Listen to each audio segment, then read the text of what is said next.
Yo, yo, yo. We are back. We are so back. Welcome, astrolabians of all shapes and sizes. You are watching the Astrolabe, brought to you by King Pilled. It's good to be back. Yesterday was rushing around, getting ready, putting the show together. I had to try to reassemble my whole studio and everything. Today, I got settled in, prepping the show, doing a little work, preparing our project for your consumption. Be on the lookout. Some point, hopefully in the month of November, you are going to experience one of the greatest things you've ever experienced. Can't give you any more details at this point, but suffice it to say, we are working hard on the background to build something we can be proud of, something to entertain you, to edify you, to fill your ear holes with good stuff. We're working hard, going to produce something great. At least we hope it's great. We think it's great. We like it. We will, at the very least, we will consume it. Do me a favor and hit the like button on your way in. We are streaming on YouTube and on Twitter for the time being, on X. I don't know how much longer we'll be on YouTube. It's kind of the place right now. It's just like the place to build an audience with video content. There's Rumble, there's Odyssey, there's some of the other ones, but YouTube's really the spot. X just needs a few more features. They need to build up their streaming capacity just a little bit more, and it will become the place. I would imagine it won't be very long until YouTube just becomes kind of a background place. We might throw some clips up here every now and then, but I'd love to be able to just move to X full time. That's the place to be. But for now, the interface is such that it's still worthwhile to use YouTube and dance around all the TOS. And honestly, the TOS have gotten I don't know. I don't have to censor myself that much, and the stuff stays up. Don't have to worry about it. I mean, everything gets demonetized. That's the biggest downer. The biggest downer for especially for doing a show like what I'm doing here, where it involves playing a lot of other people's content or stuff that's got songs in it that are copyrighted or what have you. Then that's the biggest downer. Honestly, if YouTube's monetization was better, was more flexible, it was easier to monetize on YouTube, then I wouldn't really have any reason to go away from it. But as it is, there's a lot of work, a lot of time put in to just not really be able to generate much revenue for it, which is a constraint on the business model. Even though it seems to be something that's really popular, I've seen a lot of people doing this now. A lot of people are doing the live streams, pulling up content and reacting to it. It's not like it's a super original model, but there seems to be a lot of demand for quality live streaming content. It's like the next thing beyond the podcast. We had the development of podcasts that have ruled the day in terms of audio content for a while, but the next evolution on it is live streams. It started off mostly with Twitch, but then it's adapted into other domains. And you get live streams on YouTube, you get live streams on Rumble, live streams on TikTok, live streams on Instagram, live streams on X. And X is it's close. It's close. Get that X video live streaming stuff nailed in just a little bit better, a little easier to interact with the audience, a few more features, easier to monetize, those sorts of things, and it's very close to just being the everything app already. Borp says, I don't know anyone that uses X. Am I out of the loop on something? Well, you're out of the loop on staying up to date with the zeitgeist. Everything happens on X first. If you're there, you're going to know the news as soon as the news happens. You'll know about it and you'll see all the reactions to it. It's like a microcosm of the rest of society because there's some representation of virtually every demographic. Every influential demographic in society has some representation on X. And they all naturally kind of self-segregate, but then you have the major news issues are the things that everyone crosses over about. And there's sort of a chicken and an egg thing here. Like, are those the major news things that everyone's talking about because those are the things everyone cares about? So their representatives on Twitter, the people who represent each of the perspectives, are going to going to glom onto that thing, or is it that the act of the different neighborhoods in Twitter all beginning to discuss a certain topic itself is what causes it to proceed downstream to everything else. But in either case, whether it's causing it or is just indicative of it, the zeitgeist is being led by Twitter and has been for a long time. Yeah, I'm getting good at not calling it Twitter. It's still in there. It's gonna be very hard. It's gonna be very hard. But I believe in patronage, and I believe in if the boss man wants to call it X, then we ought to call it X. It's kind of this thing. Everyone's freaking out about the changing up the block feature. So now when you block someone, like they can still see your stuff, they just can't interact with it at all. And everyone's really, oh, this is going to ruin the platform. Yeah, I really highly doubt it.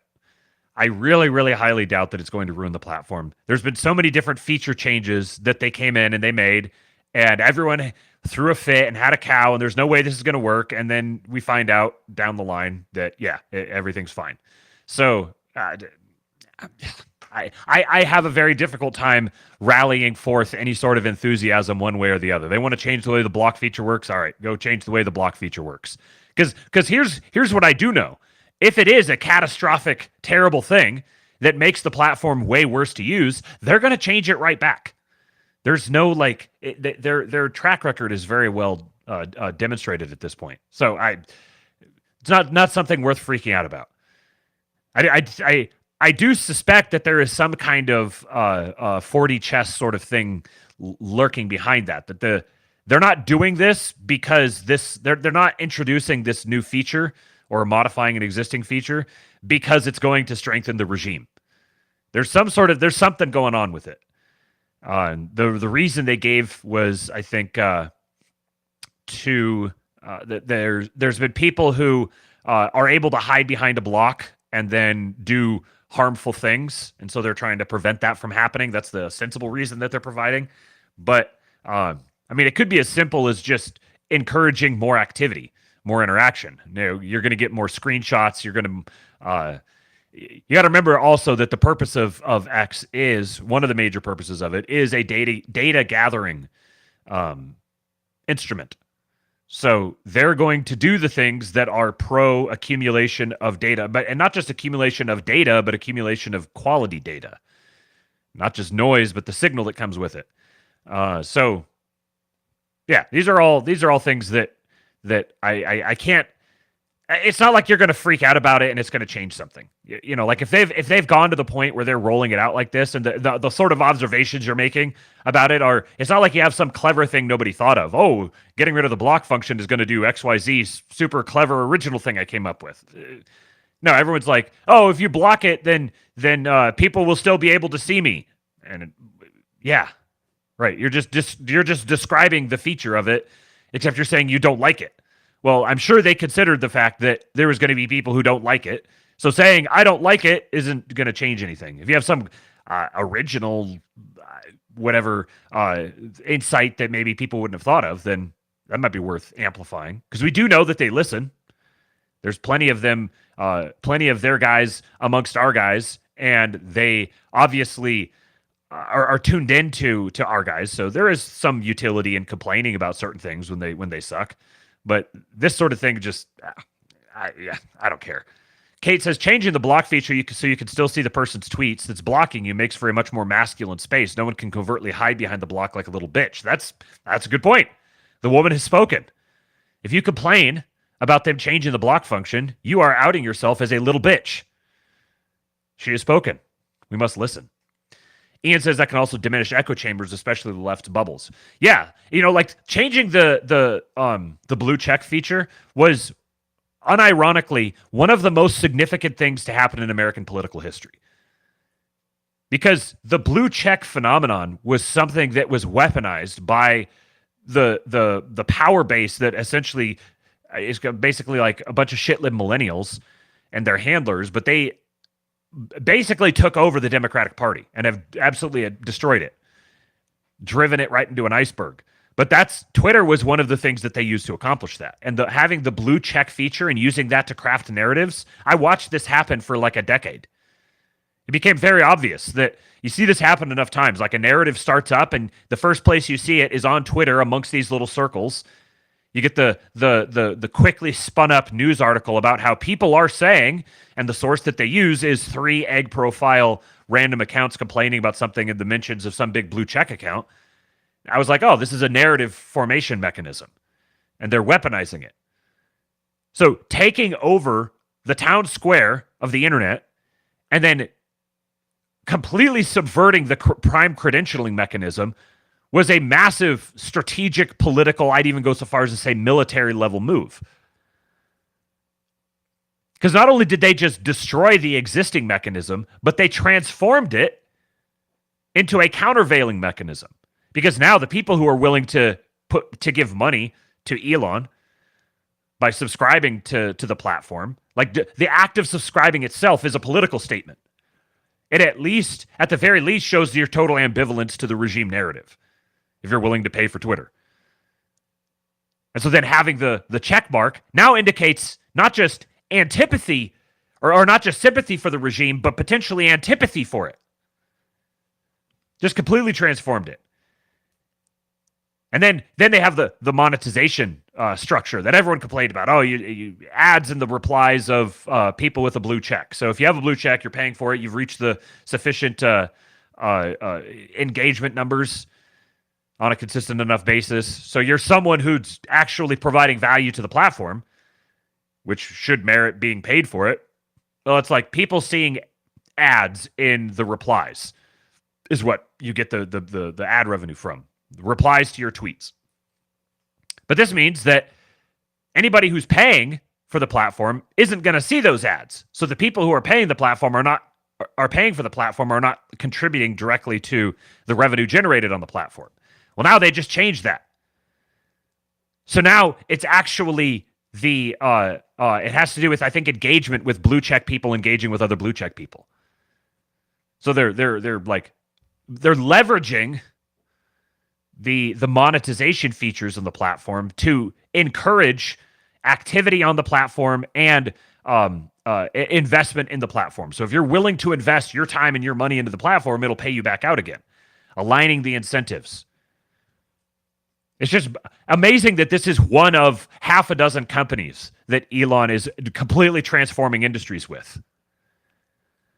Anyways, I wasn't expecting to rant about that here at the beginning, but you got 14 minutes of ranting about X and other such things. Do me a favor and hit the like button. We're going to get rock and rolling here. A bunch of video content today. If you guys, so here's one thing. Borp, was it Borp back here that said it doesn't know anyone on X? So you may not be aware of what went down yesterday. Now, Instagram and TikTok, which typically if someone's not really on X, they're on Instagram or TikTok or both. So Instagram and TikTok get a lot of downstream content from Twitter. There's some stuff that's original to TikTok and it gets pulled over to Twitter, but it's like TikTok and Twitter are the predominant news platforms now. And it's only going to become even more so. This is like a younger generation thing. And the more the younger generations become less younger generations, the more their habits are going to be instantiated. Morp says, Instagram only for me. So you may not have heard about Trump's roasting session last night, or you may have. You may have gotten some clips from it over there. But we're going to be watching that. I've got some JD Vance stuff. I got some Elon stuff. Some reactions to some of Trump's interviews. I'm gonna play some clips from his conversation on the Flagrant podcast with Andrew Schulz. And then I've got some stuff about white men and their relationship to the different political parties. And let's see. Oh, a little bit of I was right. I gotta pat myself on the back a little bit. But before we get to that, got some mindless slop, some humorous stuff, some fun stuff. Let me find this tab. We always like to start on a lighthearted and or wholesome note. Where is it? Here it is. Quality memes coming out of our circles here. This is a good one. Sounds an awful lot like a dictatorship to me. Well, It works.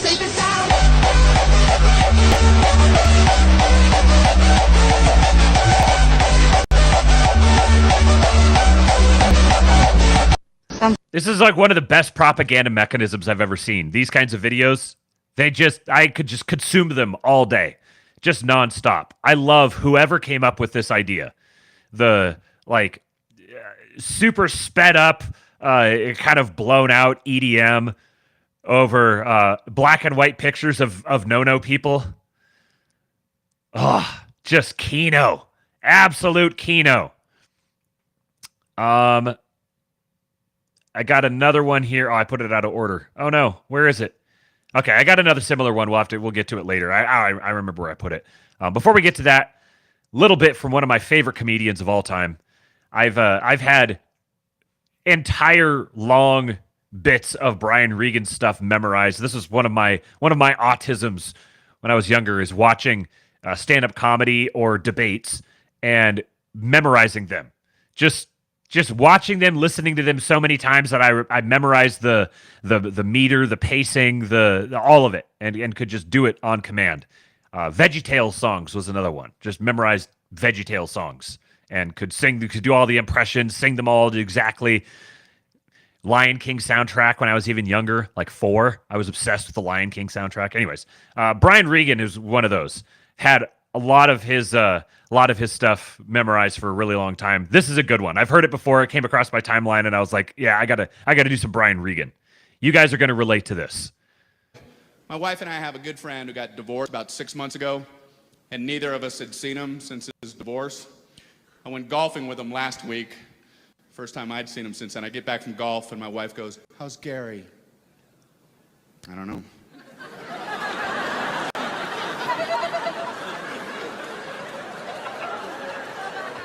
Oh, I thought you were going golfing with Gary today.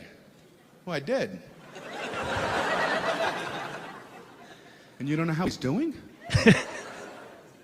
I never really came up. Did you ask me to ask him that? No, I thought maybe you would think to ask him that. I didn't think of that.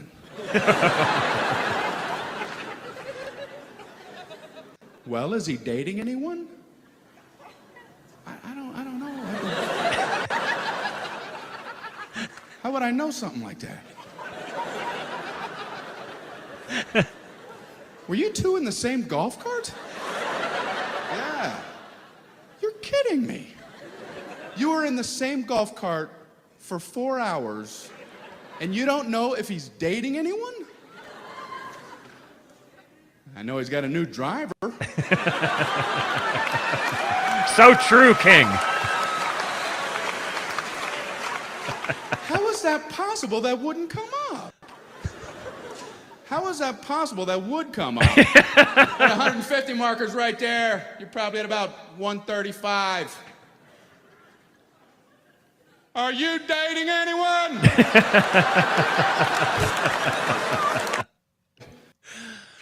Straight Buster says, to be as clean as he is and still be so funny, he's a master. Yes, that's the great thing. That's a brilliant thing about Brian Regan, is that I don't even know if he's PG-13. He's like PG. Yet he manages to be absolutely hilarious. Some of his bits are some of the funniest stuff I've ever heard in my life. And it's very quotable, too. It makes for great inside jokes. If you and all your friends have listened to Brian Regan, then you could just drop a line. The big yellow one is the sun. There's so many of them that it just comes up naturally in casual conversation. And this is I can't tell you the number of times I've had a conversation like this with my wife, where I get back from doing something with someone, and she's like, "Oh, did you do such and such, or did you talk about such and such?" And I'm like, what? No, never would have conceivably even entered my mind. Going out with the bros. Duffhead says more likely to talk about the cart girl. Yeah. Like I know what cigars he's smoking right now.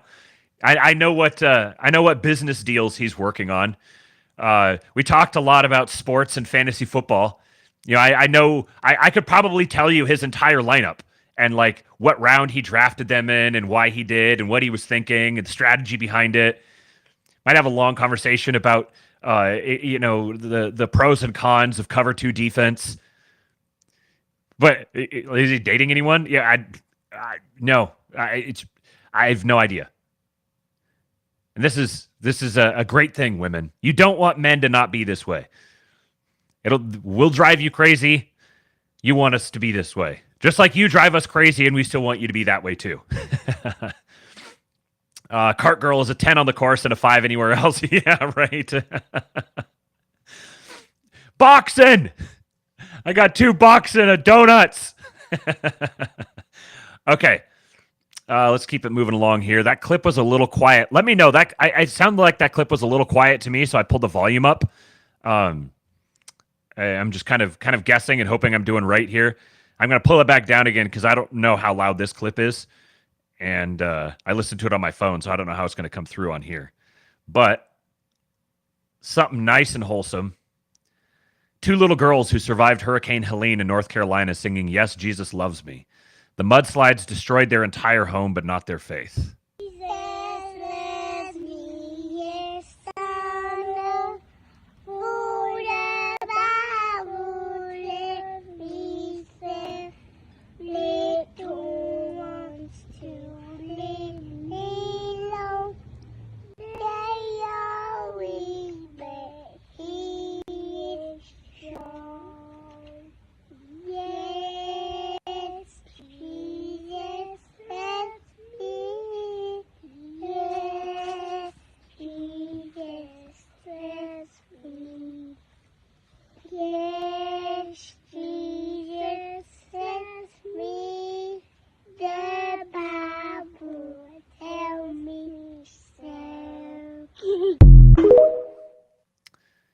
Hopefully that tugged at your heartstrings. These people still need our help. There's a lot of people who are building up, doing good work going down there. Go check out the Old Glory Club. They've got a chapter spun up down there. We've got guys from the King Pill Discord who are down there working, helping out with everyone. I'm going to be having some conversations with some people about setting up something more permanent because there needs to be. I talked about this on the show a couple weeks ago, but there has to be some sort of infrastructure, long-term, put in place, financial, social infrastructure to sustain the efforts down there. You've already seen how much we're like 2 weeks, 3 weeks removed from it, and it's almost completely fallen out of the public conversation. Everyone just moved on, and this you can't hate people for it. It's just the state of the world today.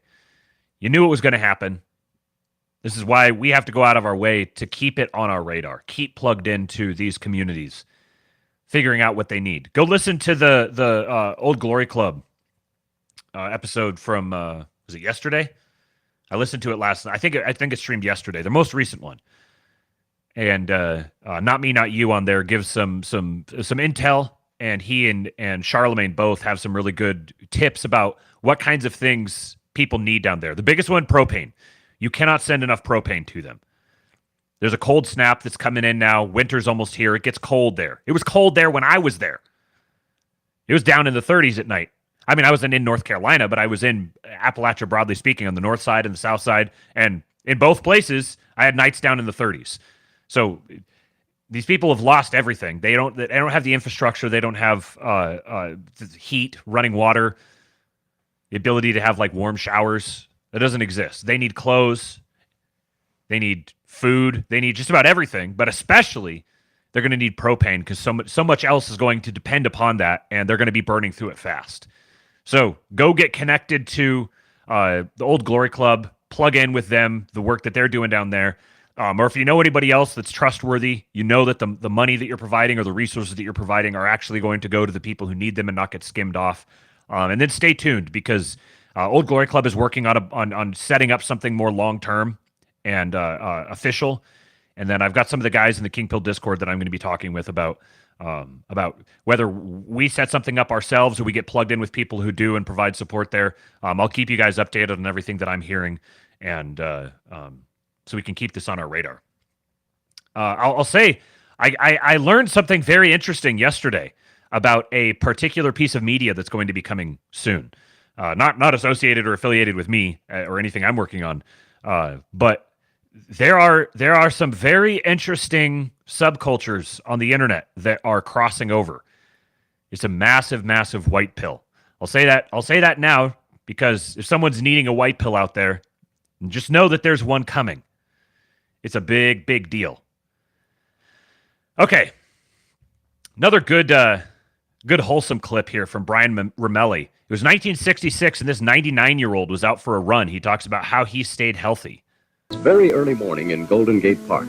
The rest of the city is asleep, but Larry Lewis, as he does every morning, rain or shine, is running more than 6 miles through the park.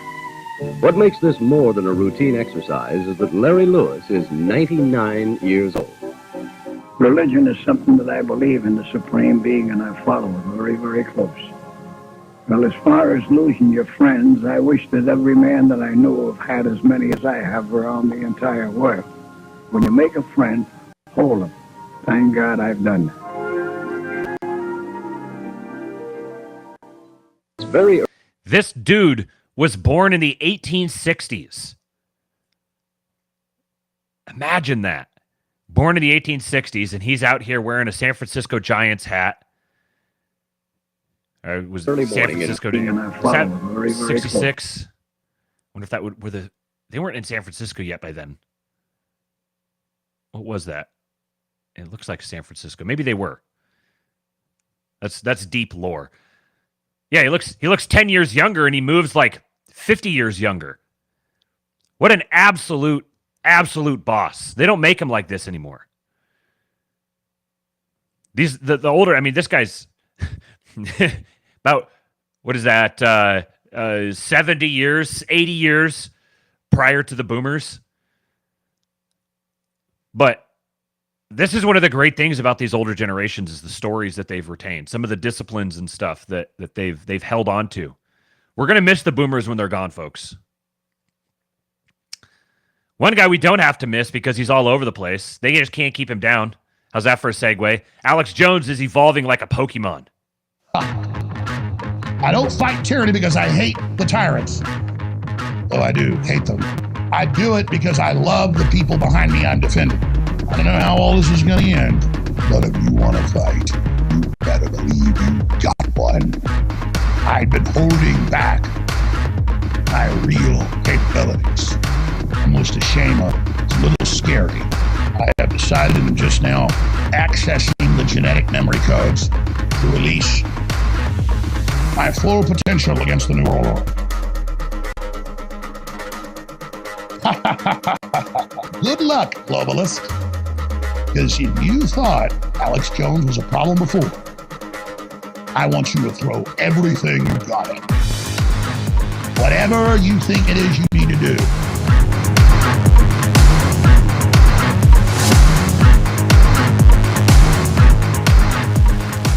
Now, those of you who follow him more closely than I do, who actually regularly listen, I get the clips, I get the tweets, I get the mixes and stuff like this. Has it been the Alex Jones network? Is that a change? Is that a post InfoWars change? Because I see on his he's still got Infowars.com in his bio. The AlexJonesStore.com, AlexJones.live, are these new domains? Or has it been this way all along? I haven't paid close enough attention. But it's the whole like taking all of the InfoWars stuff from him is just there's no way to see it as anything except simple maliciousness. It's not like you're going to prevent him from generating money for himself. They're not going to take his likeness away from him. He's just going to rebrand and keep doing what he was doing. So all they've done, really, it's a Pyrrhic victory. Taking down Alex Jones is just a Pyrrhic victory because of how many people were radicalized by it. There is no way. It's just bald-faced, vindictive lawfare. Shout out to our boy. If you don't love Alex Jones, I don't know what to do with you. He's looking trim, too. Look at him. He's got the hair cleaned. Kind of cleaned up a little bit. Got a nice cut around the facial hair. He's looking sharp. He's looking good. I remember his conversation with Joe Rogan several years ago. I was living in California at the time, so it must have been 2020-ish, plus or minus a year. He talked about how, like, the health problems and stuff that he has, how he's had to try to back off on the alcohol because he's just a total alcoholic, drinking himself to death, all the dark stuff that he sees, how tormented and stressed he is. And he's basically just, like, he knows he's going to die young, and he just wants to go out doing what he loves. He'd love to not have to do the show anymore and just kind of disappear off into the woods, but he can't bring himself to do it. He has absolutely laid himself on the line. He's been paid handsomely. He's done very well for himself. All of it got taken away, but he has absolutely laid everything on the line because he genuinely cares. Genuinely a good person. He lost some weight and cleaned himself up. Respectfully, his beard reminds me of Anton LaVey. I could see that. Yeah. Yeah. But yeah, he does look like he's lost some weight and started cleaning up a little bit. Speaking of someone who's just not cleaning up at all, my God, has Mark Cuban just jumped the shark? See what I did there? He is off his rocker. Look at the terrible dye job. You can't be his complexion and exist in the public eye for as long as he has, and then dye your hair like black. You're shiny, orange, and empty inside. I'd say you're a traffic cone, but I would swerve to avoid a traffic curb. Oh! What the fuck is a traffic curb? I'm going to subject you guys to this cringe. I'm sorry. That's gonna leave a mark, Cuban. Not sorry, really. Yeah, it looks like shoe polish. Donald, do you know that to be a billionaire, you have to have the billion part in your bank account, not just the air. Hey, Mark, do you have $1 billion in your bank account? Because I guarantee you don't. This is such shameless slop for a dude who's not stupid. This man's not stupid. He's got to be desperate. Because this is rough. This is really, really rough. Someone has completely lost the plot. Looks like a lesbian wine hunt. Yeah. He's got some dark skeletons in his closet. If they've bought him off this easily. John,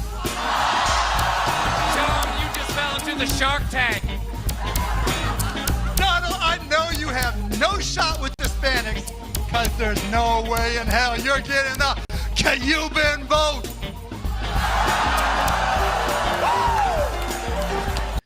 I think he means to say the Chabinsky vote. Donald, the only way you're worth 10 billion is if I paid you $9.5 billion to wash my balls. Why would you even put the idea in someone's mind that you would pay $9.5 billion to have someone wash your balls? It's like, it's a terrible joke. It's so bad. You couldn't pay me to do this. Cuban. Yeah. The theater kids are at it again. Now watch this. Look at this. This is why I think he's got to be desperate. Because to go this off the rails, when you are on the record saying things like this, 10 years ago, less than 10 years ago, this is how Mark Cuban was talking.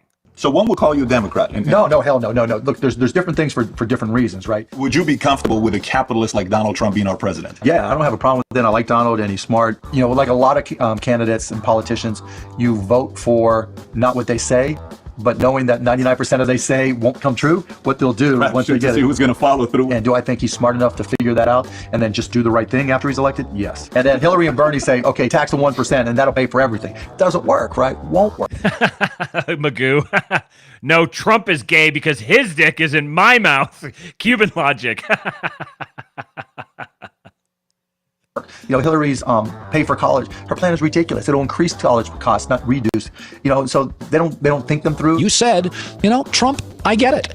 he's changing the tone of politics. You know, in the past, you had to be a Stepford candidate. You had to be perfect. You know, did you ever inhale? Oh no, I only inhaled. You know, right? Just you had to be perfect. Now Trump is the ultimate imperfect candidate, and I think the beauty of what he's doing isn't his policy or his positions, but he's making everybody else become more real. He's making them more honest. They're not as scripted, and I think that's good for politics. You have a long history with Donald Trump. That's my boy. Yeah. Kinda. Kinda. You know, in person. See, like here, his hair looks so much better here. It's thinner, of course, but it's a natural color. Makes him look kind of distinguished. He's got his face is too much makeup and he's a rough person to look at. But dyeing your hair shoe polish black when you're like 60 is really, really rough. He's nice. Here's what I do respect about Donald. I'm not saying vote for him, right? But there's something I do respect about. Donald says what's on his mind, right? He's the guy that if we're sitting around talking at a bar, if we're at your birthday drinking champagne and having pink cake, he's going to say what's on his mind. So I respect the fact that he's the first politician to truly say what's on his mind, even if it's not politically correct. You said Donald Trump, probably the best thing to happen to politics in a long, long time, you said. Would you be Donald Trump's VP? I'm just going to jump right in. Sure, I'd be VP for either candidate. If Hillary Clinton decides Elizabeth Warren is the one for her on the VP ticket, then there's a good chance I vote for Donald Trump. I'd like to see corporate taxes much lower. I'd like to see inversions from companies moving be far fewer. So yeah, so from a corporate tax perspective, and you know, I agree with him. I like what he's doing from that perspective, and we'll see what he does on the personal side. But he's obviously had an impact on the economy, so he gets credit for that. People believe in what he's doing on the tax front. They believe, and I agree on the reduction of regulation. Not all regulation, EPA type stuff I don't agree with, but in some of it, the simplification of doing business I agree with. Reducing reducing some of the bureaucracy and the lobbying rules. There's a lot of positives that are positives for business. Yeah, Tyler James says it seems like between then and now, Trump rejected his attempt to ass kiss, and he took that personally. Yeah, I think between that and his feud with Elon, he may also be looking at this as a he recognizes that the Democratic Party is about to be on sale, and you know it's yesterday's top merchandise, and so he's making a move to buy himself a political party. And he's just shameless enough to kind of say or do anything and go out and humiliate himself.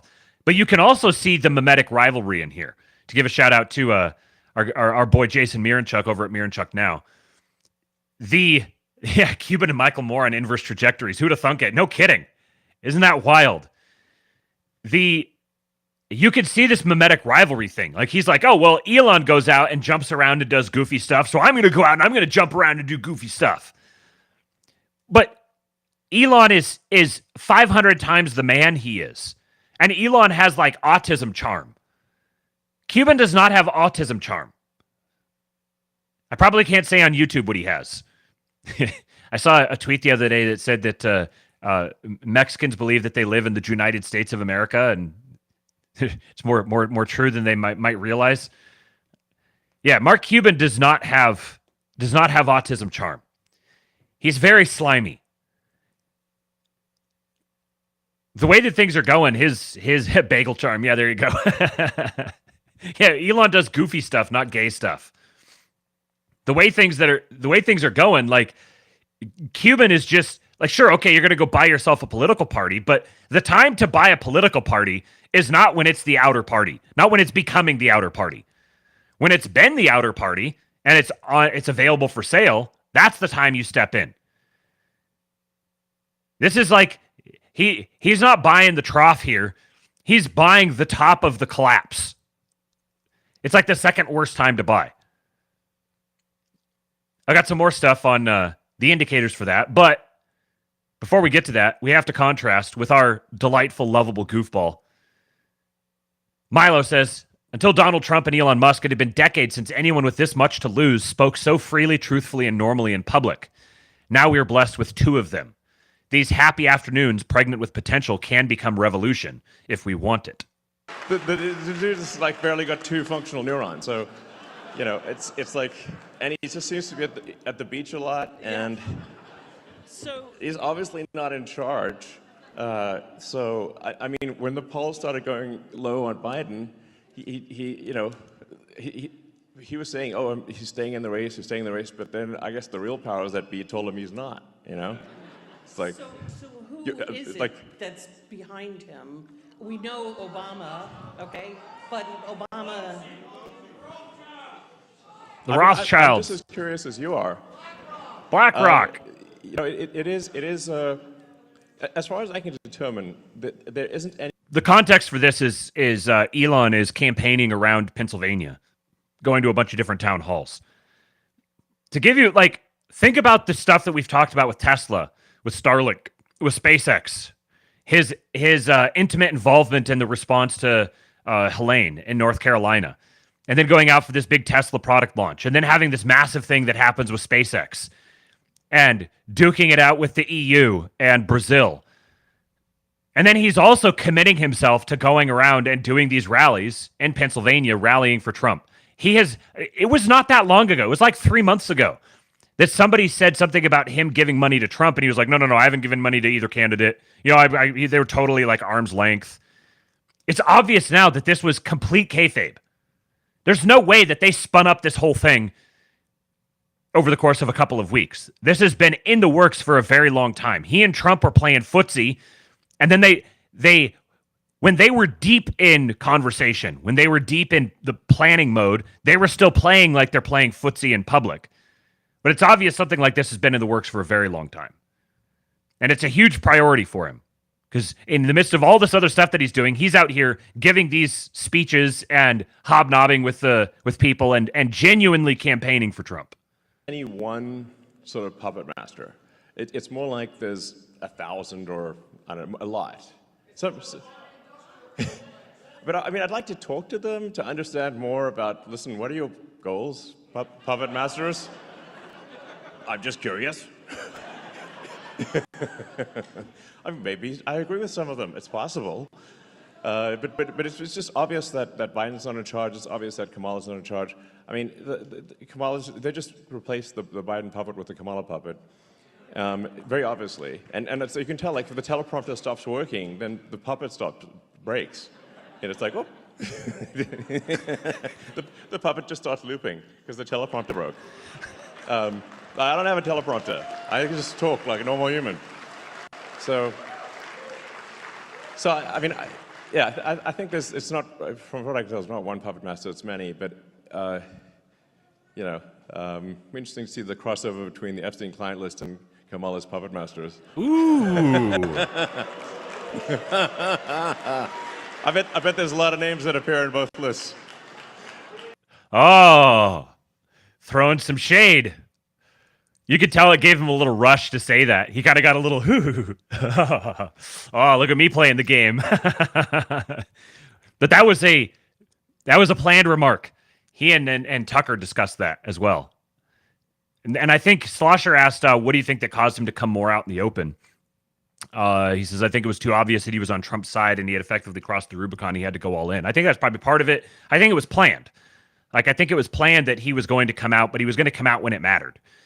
And then I think he was really locked into that plan by the Trump assassination attempt, the first one, by the lawfare against X. I think that was another big one. And then everything going on with SpaceX. I think all of those things have driven him to the point where he recognizes this is existential. And then I'm sure the border stuff, and remember the whole border standoff with Texas back in January. That was it right after or right before he had his Tesla pay package rescinded by a female judge unilaterally, and decided to relocate from Delaware to Texas. I think all of these things all played a part. It became very obvious that he knows a lot of these people. He knows a lot of these people that he's interacted with that have been going after him. He knows them personally. And like Mark Andreessen and Ben Horowitz, it's gotten to the point where these people who they used to be able to work with, they just can't work with it all. They can't get, this is above the level of politics. This is like, I'm rich and I'm trying to get shit done and you're not working with me. Now you're blockading me. Now you're coming after me. You're sanctioning my property. Yes, I'm going to go all in against you now. This is now an existential fight to the death, and I'm not going to lose. Andrew says, everything he's done has been an AI play. You have to see it through that lens. Yeah, well, and I think that's the broader context. Like, that's the direction he's wanting to build, and He recognizes the existential threat that it could pose. Everything that happened with Sam Altman, that was another like direct personal affront to Elon. Not just to his personal sensibilities, but to his values, the way he sees the world. He's dealing with civilizational stakes, with AI, with Mars, with the population collapse. He's been talking about this for years now.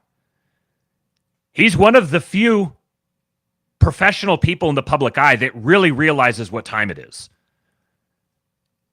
And it's like, recognizing that he recognizes that. I don't really give a shit about like wiggling around the margins with like little policy things here or there, or, you know, he's kind of normie.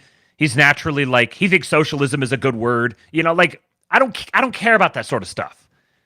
He wants to build incredible things and inspire the human spirit forward, and he recognizes what time it is. That's what I care about.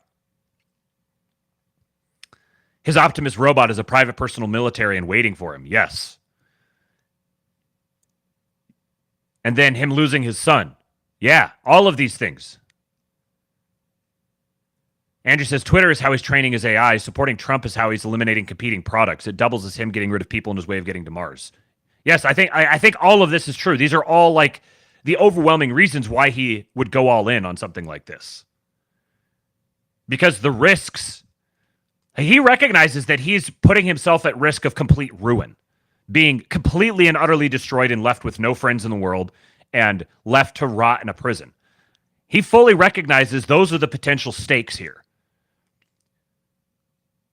But the alternative is even worse. So if he sees those as the stakes and he recognizes, same with Trump. Trump could have checked out of this a long time ago.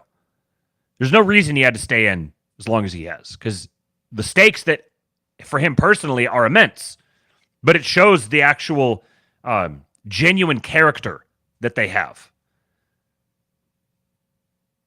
That they're able to recognize just how significant the stakes are now, and that it's worth going through all of that risk.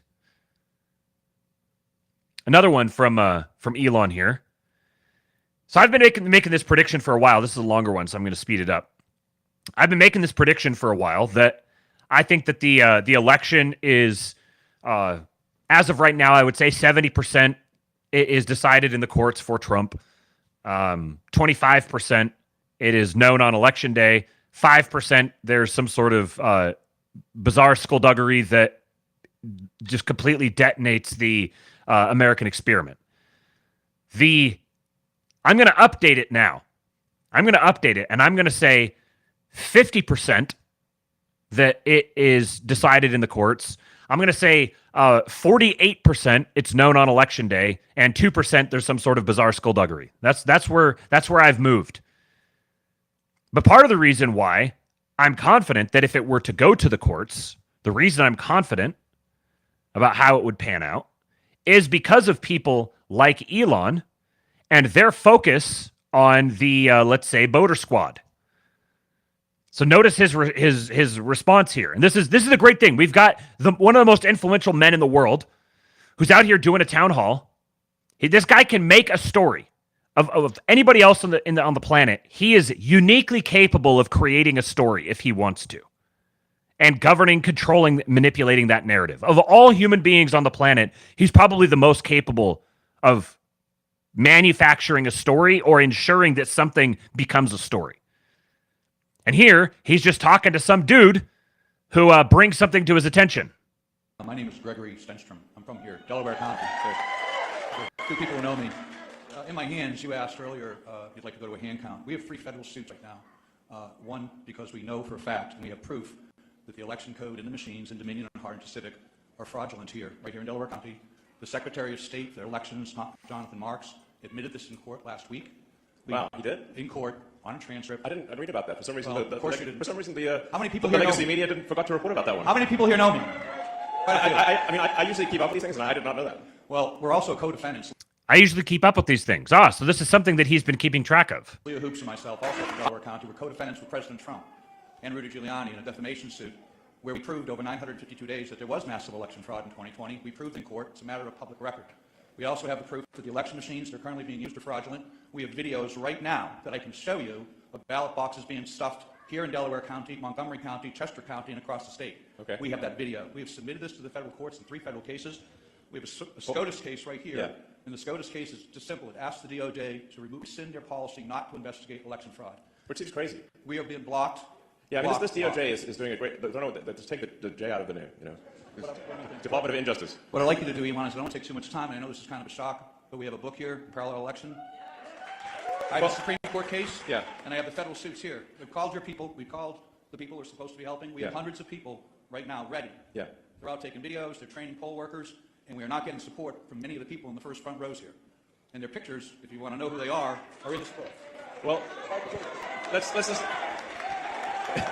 What I recommend is to post content on the X platform, and then people can argue and say it's right or wrong, but you know, if you have videos or evidence, then post them publicly on social media, and then people can you know, judge for themselves. Exactly. Okay, great, excellent, thank you. Anyway, let's not get contentious. This is I think, you know, teamwork makes the dream work here, whatever the situation, I don't want to dissuade anyone from voting. It's very important to vote. So, you know, any actions with respect to voting machines and whatnot, we certainly want to put them under intense scrutiny. But it's nonetheless, everyone needs to vote. And like I said, if you leave here with one thing, the goal is to register as many people as possible to vote. That is the goal, and we only have until Monday night. That is the goal. One mission, bam. So it's interesting. How would you deal with something like this if you're someone in Elon's shoes here? Because if you really amplify the fact that, like, the voting machines are fraudulent, all this stuff is bad, if you really push that narrative, then you're going to dissuade people from voting. If you recognize this stuff, like, this is not the first time that Elon has been made aware that these sorts of things are as they are. He's updating him on the court status, and that's the thing where he's like, "Oh, really? Oh, interesting. Okay." There's something that Leo makes a little mental note. But if you know that you don't want to suppress voter turnout, the best way to combat something like this, if you know that it's coming down the pike, is number one, to try to demoralize the perpetrators as much as possible. Collect all of the data, be prepared with it, and ensure that the narrative is going just enough so that if it becomes an issue, which the best way to combat it on the ground is get as many voters as possible. Make it as difficult as possible for them to do it. That's why they're literally paying people to try to get on their radar to go vote. They're incentivizing people, go out and get people voting. It doubles as a data play as well, data collection. Massive, massive data collection. This is like the best way possible to build an email list. Ian says it's pointing motivation to make it overwhelming turnout instead of making people distrust. Right. You can't give away the game too much. But the reason why I'm confident that if it goes to the courts, it's going to wind up in Trump's favor is because I guess maybe I'll watch my words a little bit with this. Because hypothetically speaking, at least, the sorts of things that are being done are so transparent, so obvious, so brazen. There's so much documentation for it that to get someone like Elon and people of his influence championing this cause will put so much pressure on the courts. Like, this is not just a matter of like, oh, the legal ramifications. We have to like parse the laws and everything. And like, that's not how the judges would decide on a case like this. They're going to, just as they did in 2020, they're going to decide and come up with a legal rationale for granting a mandate to the people most able to punish them for not granting it. And in the event, the worst case scenario type of thing that you might be imagining, ruling the wrong way on something like that would be the ultimate permanent discreditation of the courts. The Supreme Court in particular. Like, they don't want to be packed. They know that would be coming down the line. They want to retain their own power. They want to retain their own credibility. And if you have, if things go haywire between November 5 and January 20, Elon is going to absolutely chimp the fuck out. He's got nothing left to lose. And a lot of other people are going to be doing the exact same thing. They are going to be absolutely chimping. And for the Supreme Court, because that's where it will wind up, for the Supreme Court to rule in the wrong direction, let's say, would just ultimately and permanently discredit them and completely fracture any sort of semblance of American civilization that could be remaining. That will be abundantly obvious at that point. So it's going to be taken absolutely to the limit, knocked down, drag out, all the different appeals and all yada, yada, yada, yada. It's going to be dragged out if it goes to the courts. And right now, I'm basically 50-50 that it's going to go to the courts versus it's just going to be known on Election Day. If things progress as they've been progressing for the last couple of weeks, it's going to be a clean sweep on Election Day, known right away. You know, there's going to be like dragged out, oh, there's more coming in, and we got to see what they look like, and we got to... But the will is being sapped dramatically from the fixers and from the support networks that the fixers have. This is something they said on the old Glory Club stream last night, so I'm not. This isn't an original thought to me, but as soon as they said it, I was like, yes, exactly. I think it was Merrick from Good Old Boys. He said the way that people talk, like in our circles, about this kind of thing, like the potential for fortification, like oh, it's just like a magic wand that you wave, or like a switch, or you push the fortify button and it's just magically done. No, it doesn't work that way. These are massive organized patronage networks that require a lot of funding and coordination and cover to make them happen. It's a massively sophisticated machine that needs every little piece in it working optimally to make it happen. So the more that the will gets sucked out of it, the more overwhelming Trump's inevitability becomes, the less will there is for people to actually go about it.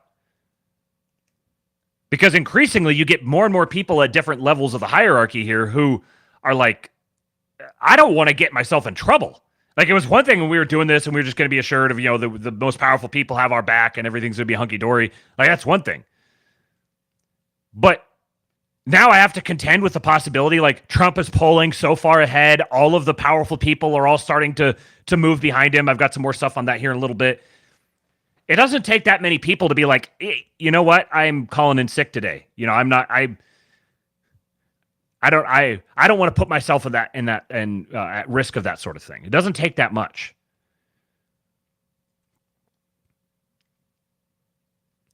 Straight Buster says there's also the sentiment out there that Trump only loses to shenanigans right now. Right. As that becomes more and more predominant, then the ability to pull off the shenanigans gets harder and harder. In 2020, nobody was prepared for it. Nobody was ready for something that blatant. So no one was like organized or willing to stake their reputation on something like that. And ultimately, the big decision was made in lockstep. Everyone was just like, we're just going to fall behind the Biden-headed DNC machine because they seem to be the best able to substantiate their power. But a lot has happened in 4 years. A lot has happened in 4 weeks. And that same will isn't there. If everyone is pushed to a decision point again, at the very least, if I'm to be really, really conservative, at the very least, it's much more of a 50-50 than it was where in 2020, it was probably like a 10-90. It's much more of a 50-50 now, and I'd wager it's probably more like 75-25.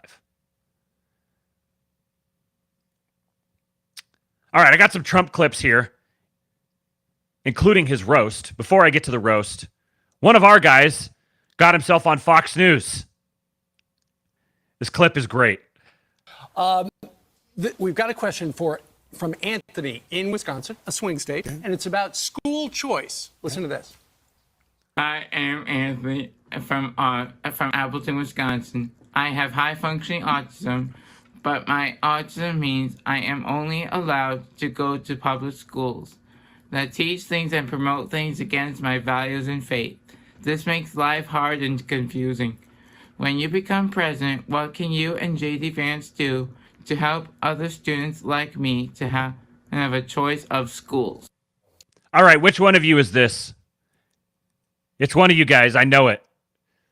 Where's Anthony's Anon account? Is he a lurker or a poster? I know you're out there, Anthony. Show yourself.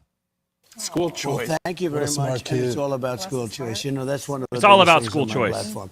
It's about school choice, and it's also, we're going to get it out of Washington. If you look at our schools, we spend more per pupil than any other country. Norway, Sweden, Denmark. I hate to say this, China. Can you believe China? They have great school programs. We are number 40, which is sort of like at the bottom of the list. We spend more per pupil than we're moving it all out of Washington, and we're going to let the states run the schools. So you give the schools to Iowa, they're going to be another Norway. That's going to be great. You give them to so many different states, Indiana. Iowa's going to be another Norway. I wonder what makes them make that comparison. They're dying to do it.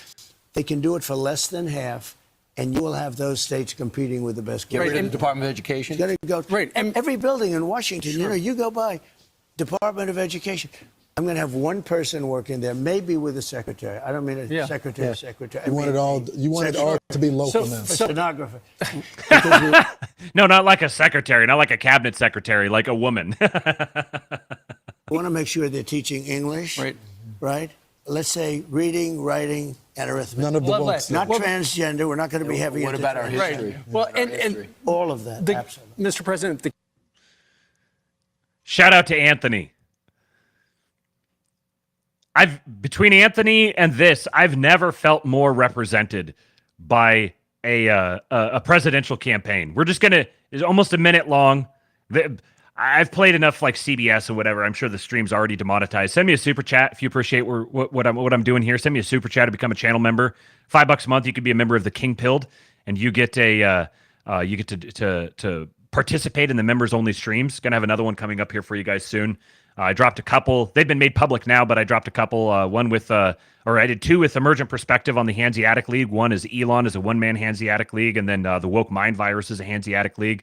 And then the other one was with Jason Miranchuk talking about Trump being installed. We'll be doing more. Excuse me. We'll be doing more members-only streams going forward. So become a channel member, and you'll get early access to those. This will definitely ensure that the demonetization of this stream is complete, but it's worth it. We got to spend 56 seconds taking in my culture. I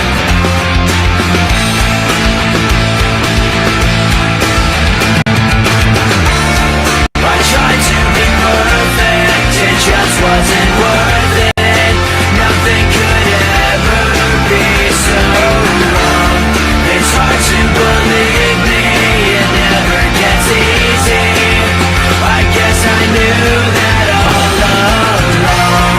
If you believe it's in my soul, I'd say all the words that I know, just to see if it would show that I'm trying to let you know that I'm better off on my own.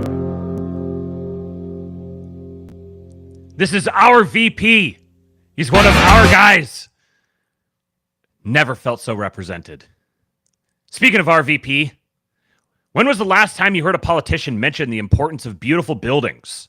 There's so many things that the presidency of Donald Trump represents, but one of the most important things that Donald Trump's leadership represents is we are going to get back to being a country of making our own stuff, of building beautiful things, and of doing great celebrations in beautiful buildings like the one that we're in right now. There was a clip that they on the OGC stream last night. There was a clip they played of JD in a hoodie and a like a trucker cap talking to I can't remember the name of it, but it's like a big hunters organization, and he's talking about how they had the the wolf, the gray wolf, was taken off of the endangered species list, and now it turns out when you take an apex predator and drop them, just cut them loose, suddenly you have problems with other populations. Now the moose population is under threat, but the conservationists are having a hard time because the bureaucracy is such that once you get something like the gray wolf being taken off the endangered species list and cut loose, well then, it's on the endangered species list. I had it backwards. It's on the endangered species list. So now they can't hunt them anymore, which means the gray wolf is decimating the moose population. And he's like, I'm not like a big moose partisan, but I'd like some balance here. And it'd be nice to have a federal government that's responsive to these sorts of things, that can actually move and adapt. And I just got to say, it's incredible to hear a Republican talking in this way, and talking in this way seriously. The inheritor of the Trump legacy is talking about having a stripped down, effective, functional government that can respond to things that are as mundane but significant as the relative balance between the gray wolf and the bull moose populations. There's so many good things that are coming down the pike. So I mentioned yesterday the conversation that Trump had at the Chicago Economic Rally whatchamajig conference, talking to the Bloomberg editor-in-chief, John Micklethwaite. He just dunked on him repeatedly throughout it. I don't think I have any clips from that one. No, I got some clips from his interview with Andrew Schulz on the Flagrant podcast. We'll get to that here in just a sec. But it turns out when he showed up for that event, he didn't know he was going to be interviewed. He thought he was giving a speech, and he just adapted on the fly. You were talking yesterday, I think it was the Bloomberg event, which, by the way, I loved. I love the way you handled the whole Paris conversation. That was a great event. I got hoodwinked to go on that. I was supposed to make a speech in front of the Chicago Economic Club, which is a big deal, which is a very prestigious place, beautiful. Everything was beautiful. And all of a sudden, I understand I'm being interviewed by this gentleman. And he's got a reputation for being about, I'd love to see him do Kamala. He should do Kamala. That would be beautiful. But he's a tough cookie, and he's the chairman of Bloomberg. He's a big, all of a sudden I'm being interviewed. And I wasn't happy about it because I found out that he is, his reputation precedes him. And, but I decided to do it. You have a choice. Walk out and don't do it and have a scandal, or go in and do it and hopefully win, or you go in and do it and you get killed, which is probably the worst. But it was a great interview, actually. And he was nasty, but he wasn't overly nasty to me. I mean, other people thought he was. I thought nastier was David Muir when he kept interrupting me during the debate and saying false things, like when I said crime is way up, and he said, no, crime is down. I said, you're wrong about that. Crime is up. And then 2 days later, it came out that crime is up. Right. I mean, to me, that was much nastier than this gentleman. But it was really a study of business. It was a detailed study of business. You're talking about with the Bloomberg one? With the Bloomberg, right. And people loved it. I agree. It was very good. It was genuinely good. It was Trump has the ability to talk about more sort of dry technical policy stuff, but still make it really interesting. I mean, I'm someone who will listen to dry technical policy stuff, and I enjoyed it, but it was also, it wasn't like high IQ and boring. He makes it interesting just by being himself. And he was pretty punchy.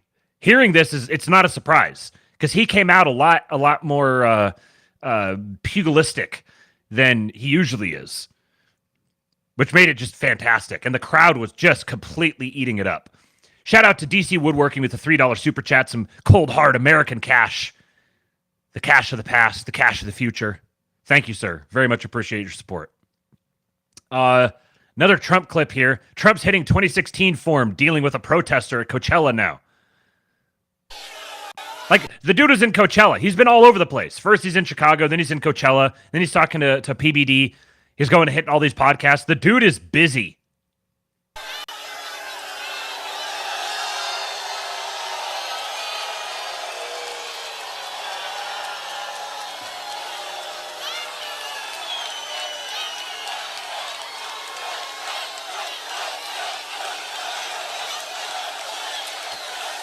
Back back home to mommy. She goes back home to mommy. Was that you, darling? And then she gets the hell knocked out of her. Her mother's a big fan of ours. You know that, right? Her father, her mother. Back home to mommy. It's been a while since he pulled that line out. Okay. So Trump on Flagrant. One of my favorite podcast episodes that I've ever listened to. Just so perfect. I've enjoyed the Flagrant shows that I've listened to. They had a great conversation with Vivek. They went like 3 or 3.5 hours. And if you haven't listened to Vivek doing long form stuff, that's where you get the real magic for him. He's very, very good in that long form stuff. And he meshed with these guys really, really well. Trump on the other, like seeing Trump in this environment is such it's difficult to convey just how much credibility it gives him to be able to go on this podcast in particular with this subculture of people and not just hang with them, but have them very obviously enraptured by him, very deferential to him. Over the last week, I have to, when we talk about funny or sad, I think it's more sad than funny. Yeah. He has one ability I don't have. Yeah. He sleeps. He can sleep. This guy goes on a beach and he lays down on one of those, 6 ounce, they weigh 6 ounces and he can't lift it. Yeah. They're meant for children. Yeah. Young people and old people to lift. Yeah. They're aluminum, hollowed aluminum. Yeah. They weigh very little and he can't lift. And somebody convinced him he looks good in a bathing suit. And when you're 82, typically bathing suits aren't going to make you look great. You're not going to be enhanced. Yeah. All right? It's just one of those things. I can't be sure about that, but typically you don't. Depends what he's packing. He could. I don't know what the hell he's packing, but I don't want to, and I don't want to know either. I don't know.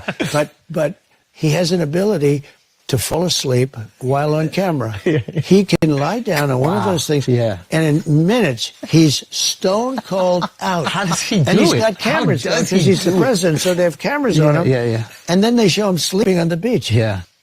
You'll never see me sleeping in front of camera. How do we? Yeah, Straight Buster says Schulz said in the follow-up episode that they were only stopping with Trump when Trump said it was over, not his team, him. I didn't pull that clip up, but I saw it. He said that they were kind of strategic about it, actually. They said, like, for the last little bit, the team was like, beforehand, their producer said, all right, everyone, phone's on airplane mode. And he was like, oh, that's brilliant. I didn't pick up on it at the time. But what it meant is they couldn't text him and say, end it. And so they were like intentionally not looking at them and just blocking them out. They were like, we'll stop when Trump says we're going to stop. And so they managed to get an extra 30 minutes out of him. He's done this multiple times. I can't remember who else. Was it Theo Vaughn? There was someone else that he went on, and he was having such a good time. He was like, hey, no, we're done when I say we're done. And of course his team, all right, okay. You do what Trump says. Here's another one. Talking about Trump and his nicknames. You think I'm the number one influence? I think it's Rogan. I think it's Rogan, you, and Kim Kardashian. Like, Kim Kardashian influences the shape of women's bodies and faces. Like, you see so many, they're literal shape of human beings. Do they want to look like her? They want to look like her. So once we start seeing dudes want to look like you, and I see young Jack over there, I think he's trying to do it. Yeah.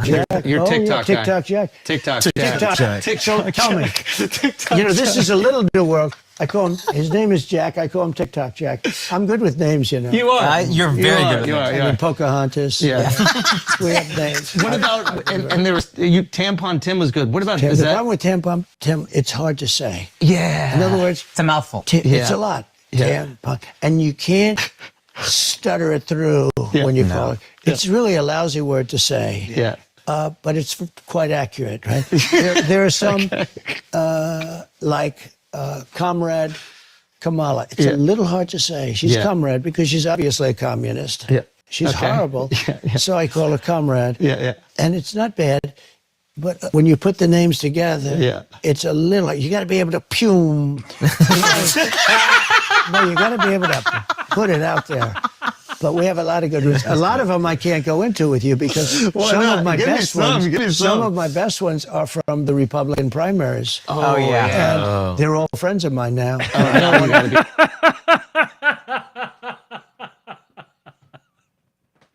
Some of my best ones are from the Republican primaries. Little Marco. Just a masterclass. It's just an absolute madman. He's put so much thought into it. I mean, it's been a meme for a while now. Like, obviously, Trump's sitting there trying to come up with the names, but he actually does. Either that or he's aware of it and he's just playing along with the game. Like, either way, the charisma is just absolutely dripping off of him. But man, I laughed out loud in the car by myself driving through Arkansas when I heard him say, it's got to be pew, pew. It's got to have that pew. Oh my God. He's so funny. This was the whole interview was him just bossing it and them cracking up. And they gave him some good questions. He banters with them really well, supernaturally. So the fallout from that has been, from this conversation in particular, has been pretty interesting. I've got 4 reaction clips to this, and then we're going to talk about Trump's roast. So the first one here, the President Trump at Flagrant podcast, things the news won't cover. On both sides about your policies. Actually, this is and another a lot clip of people of him. that like your policies. The China tariff that's still in place right now is an example of policy that people love. I think sometimes what we love about you as comedians is you shoot from the hip, but then that gets twisted into this rhetoric that adds gasoline onto everything. So the one thing I would like, as I think a moderate person, is maybe if you get elected, would you be a little bit more mindful of how powerful your words are for better and for worse? I will, and I'm going to think of you every time. Let's go. I might actually vote. No, it's true. I understand that. Sometimes they say, oh, could you be a little bit more? But you're doing a lot of things, and you're solving a lot of problems. Yeah. I stopped wars that... It's funny, you can see like kind of the nervous energy on them, like they're interviewing the freaking president. Like they're a bunch of goofballs that started a podcast, stand-up comedians who started a podcast to talk about total slop. And here they are interviewing a president, so they're actually like trying to be serious and trying to ask serious questions and try to speak from the heart a little bit. And you'll see here that he manages this. This is just a masterclass in patronage, being a responsive executive, because he's very gracious to him. He's like, thank you. Like, I heard you. I'm taking you seriously. I'm going to think of you every time that I do it. And then he proceeds to say, like, yeah, I'm not going to stop it. Nobody will ever know about, they won't write about, but countries that were fighting each other and didn't affect us much, but they did business with us. I called up 2 countries that have fought for thousands of years, killing each other for years. And I wonder which countries. I said, you guys are at it again. I heard it was going to start up. I stopped it when I first came in. And I said, listen, here's the story.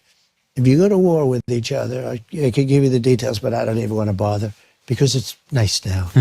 I said, you're not going to do any more business with the United States. I'm going to cut you off 100%.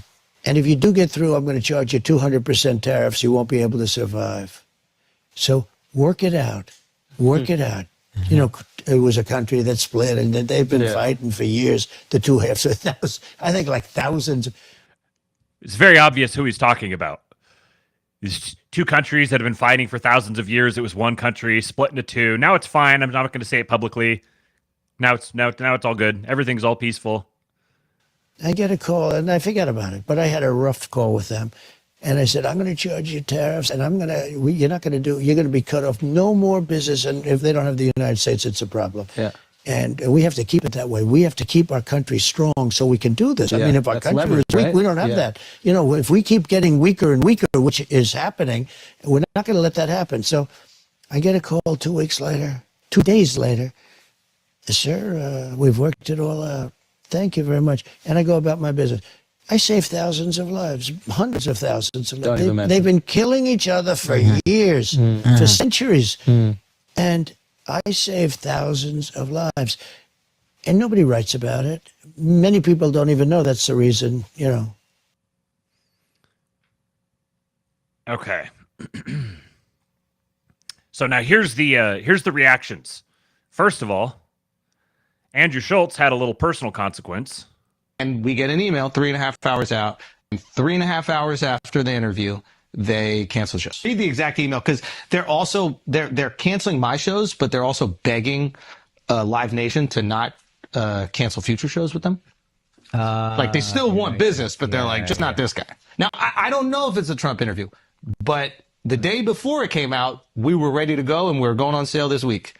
And 3.5 hours afterwards, we get this email. Yeah. First off, I want to thank you for thinking of BAM for Andrew Schultz's upcoming comedy show. We are always excited when promoters consider our space for their events. After some internal discussions with leadership, it was decided that BAM is not the right fit for this show at this time. That said, we really do appreciate you reaching out. We'd love to work with you in the future and for future events that might be a better match for BAM. And we get an email 3.5 hours out. The libs just can't help themselves. Now they're canceling Andrew Schulz. The whole cancel culture thing is just almost completely out of steam. Nobody's going to cancel them for hosting Andrew Schulz after he interviewed Trump. Nobody's going to care. However, what they are going to get canceled for is canceling Andrew Schulz. You don't want to come for the FanDuel Americans. Don't get the FanDuel Americans riled up. That's his demographic. They are just, they're burning a pile of money for that. This is how you continue to radicalize these guys. Another reaction. Dude, you're a sellout. I saw you in a Kamala ad 2 days ago. How did she use me in an ad? I know, that's crazy. You're shilling for the fucking liberals. You know they paid me $50,000 for that? Oh, that's pretty good, actually. I got a licensing fee for that's that. Great. $50,000. That's awesome. Now he's what are you going to do with that money? What are you going to do with it? I'm going to donate to Donald J. Trump.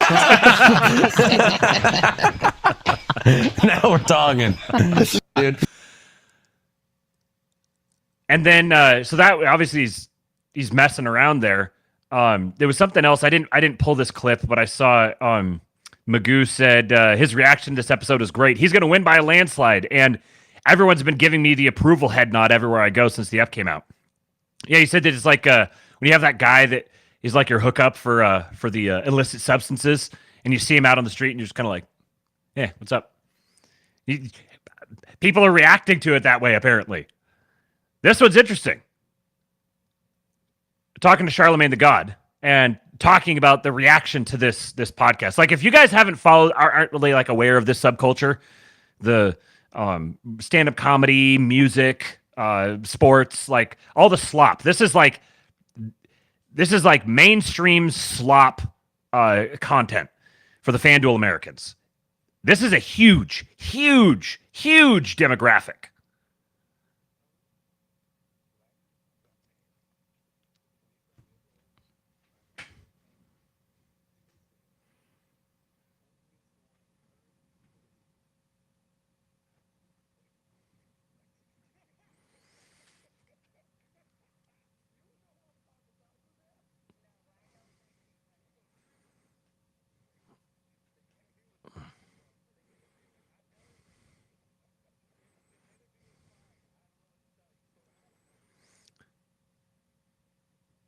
Oh, I just realized I wasn't even playing the clip. Only 30 seconds long. We'll play it here.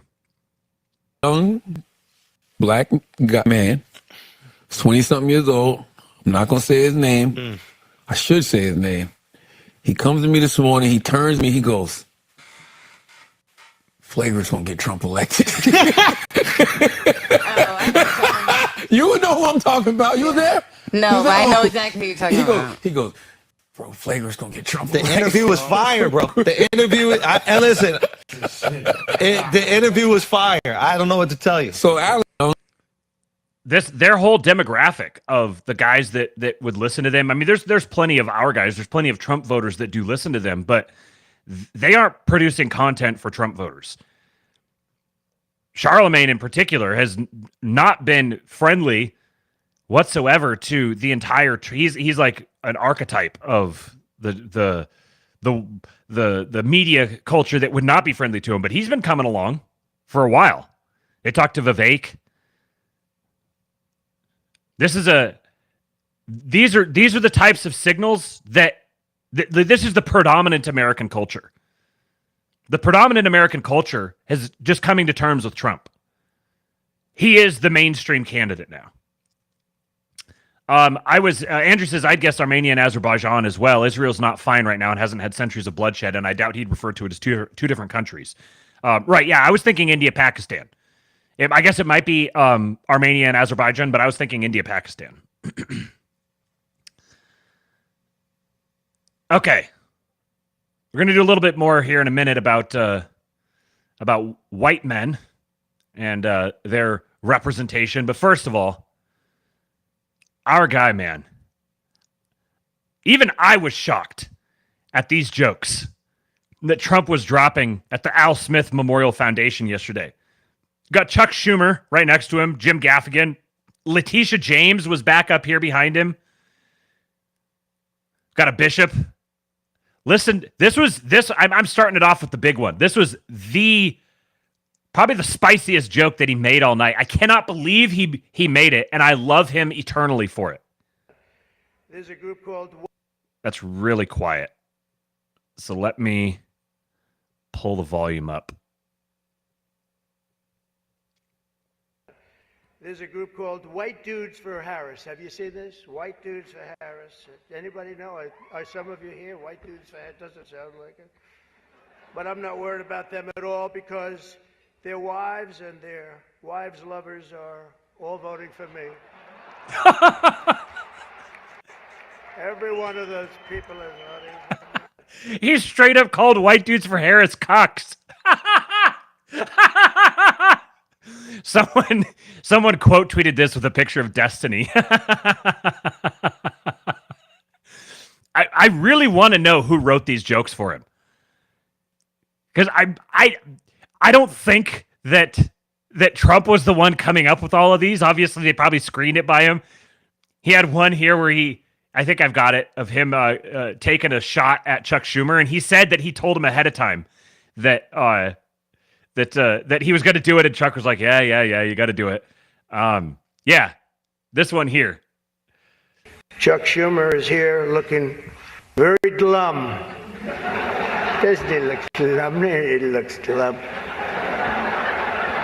But look on the bright side, Chuck, considering how woke your party has become. If Kamala loses, you still have a chance to become the first woman president.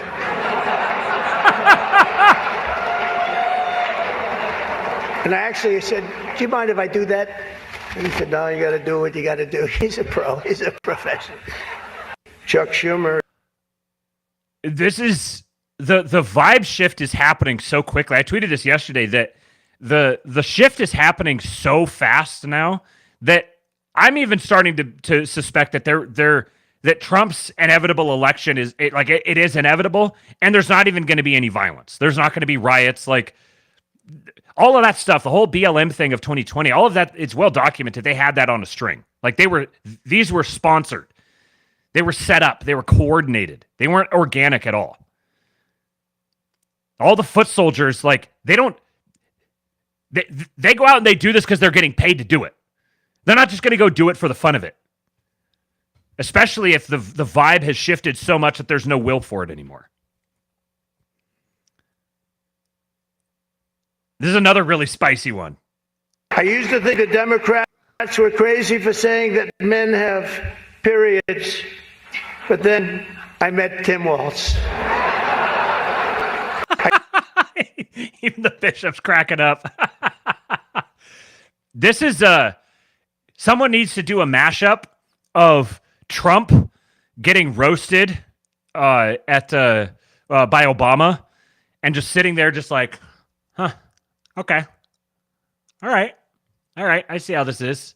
And going and becoming president. Fast forward to this. My, how the turntables. Shout out to Slosher, $5 Canadian. He says someone nuked Destiny from orbit when he attacked Elon. Elon catches rockets. You catch your ex's BF's jazz from her beehole. Smoked. Witt says exactly, Matt, especially with how much the black community is hating on immigration. BLM will do nothing when Trump wins. Yes. Like, you might get some, Antifa people try to do something or whatever, but there's not going to be any will for it. There's not going to be there's not going to be any desire to put up with it or tolerate it. Everything is shifting really, really fast.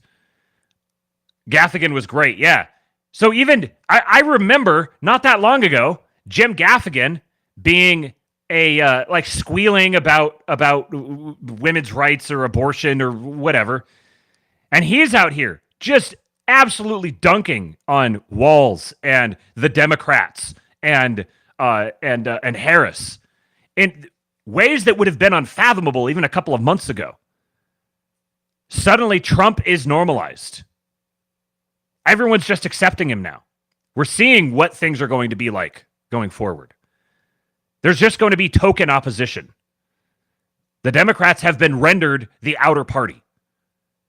And it's no longer going to be fashionable to be a Democrat. Being a Democrat is going to mean you're kind of the crazy loony person on the outside that we put up with you because it's a free country and you can say whatever you want, but everyone just makes fun of you. That's where we're headed. And you're not going to get any clearer indication than this. After that last night, after he went out there and called White Dudes for Harris cucks and made jokes about Chuck Schumer running as a woman president, and what was the one he said about Tim Walz? Men getting periods. He makes all these jokes, and this is how Brian Stelter, of all people, reacts. Brian Stelter, what did you make of this performance? Oh, no, don't ask me first. I thought he was funny. I thought he actually got a few great jokes in. I thought the best moment was we talked about the assassination attempts and made light of what he's experienced, because I think he's experiencing real trauma, real PTSD as a result of the shootings, but he's still able to have a light moment in this room. And he took advantage of the fact that Kamala Harris wasn't there. Which is I really was the disappointed subtext that he of this kept, whole thing. Exactly. That she They're didn't usually attend. supposed to be in the same room. Brian Stelter, what did you... Imagine showing this clip to someone 5 years ago of Brian Stelter saying, I think he had some good jokes. He was funny. But notice in particular what he said. He framed Trump as a sympathetic character. This is the ultimate way that they gin up sympathy for someone. Look at the trauma that he's been through. He's gone through trauma. And look at how he's withstanding it all. Look at how he's standing up in it, and he's making jokes, and he's working through it. You know, it looks like he's probably had some PTSD going on. This is happening faster than I expected. I was shocked to see Trump going scorched earth in this roast, and then to see the reception. If you don't believe that Trump is being installed, I don't know how you could be so slow. The election's done. The election is a formality. People can fight about it all they want. They could try to fix whatever they want. But Trump is the president. Everyone's just recognizing him as the president and treating him like he's the president.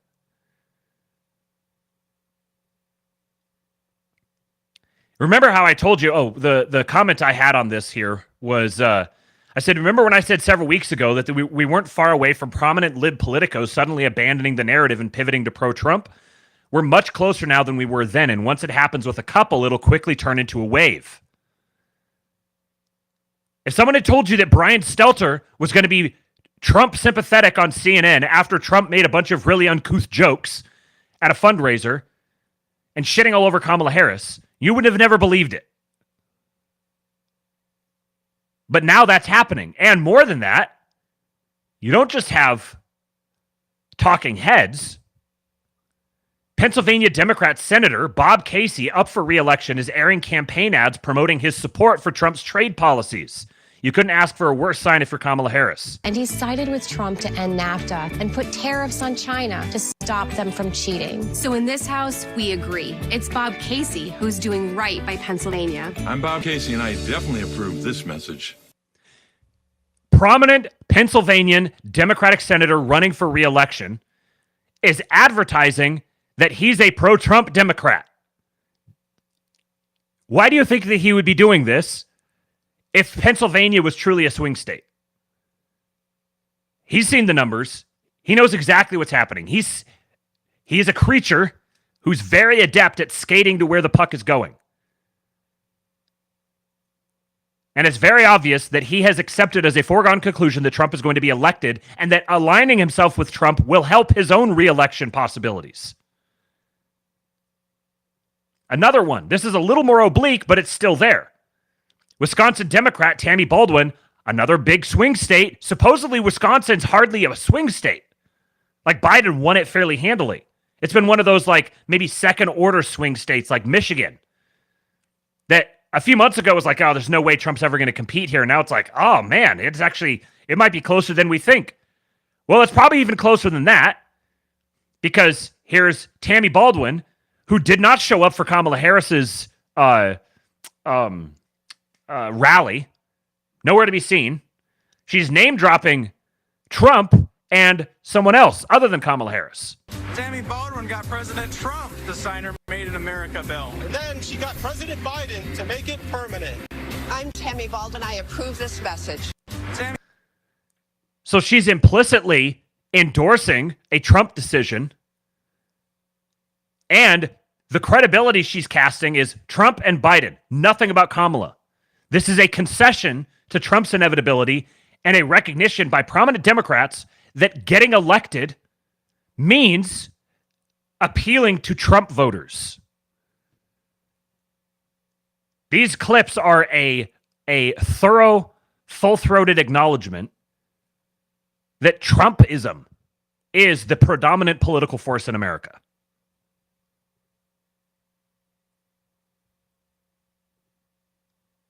More evidence. I'm sorry I'm going to make you guys listen to a song, but you got to hear this. There is a massive amount of right-wing radicalization that has been occurring, especially in younger male spaces.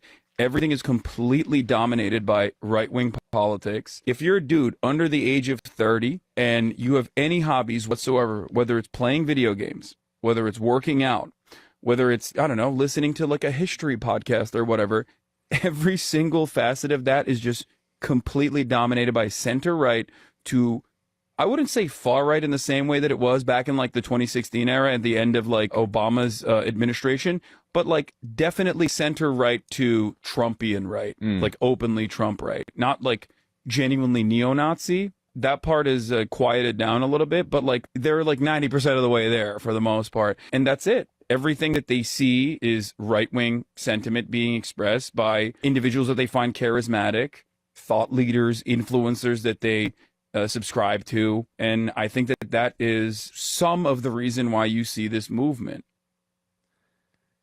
We're like 6 months away, maybe even less, from Hassan becoming openly Trump sympathetic. The way he's talking about, like, he's actually differentiating between like neo-Nazi and then like Trumpian right. He's like, these aren't like really radical things. They're just more kind of like, oh, the right wingers that, you know, we could probably live with. We can probably get along with it. That's just like predominating the culture. He's negotiating. He's bargaining. Maybe. Yeah, I guess maybe it's not too bad. I guess, yeah. Straight Buster says, has it quieted down, or does that word just not mean the same thing? Has it quieted down, or is it just normalized? Roman Papadimitriou says, I'm glad Hassan is sounding the alarm about the right wing's total dominance over the young male demo. If you're a dude under 30, you see it in your group chats and social feeds every day. So far, the progressive establishment has failed to invest in creative solutions to compete. They're in shambles. We have taken over. We are the vanguard. And now they're just submitting.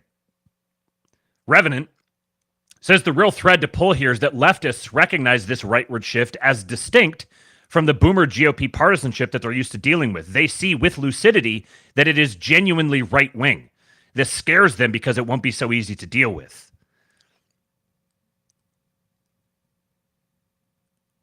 Very 2015, and the guy who made them is Kashuta tier now. The right-wing Disney parodies. And the last thing I've got for you guys today on this same subject, we're going to do some long post reading. So first, this one's going to make you guys cringe, but we need this as necessary context for the next thing. Mike Nellis says, I've seen a lot of questions about why white men, especially young white men, seem so angry, distrustful of the Democratic Party, or drawn to MAGAism. I've been studying this issue for a while now, and I wanted to share some thoughts. If we want to make inroads with white dudes, we need to understand what's happening. First, economic opportunities are shrinking. Young men are struggling with stagnant wages and fewer job prospects, making it harder for them to gain independence, start families, or even feel secure in adulthood.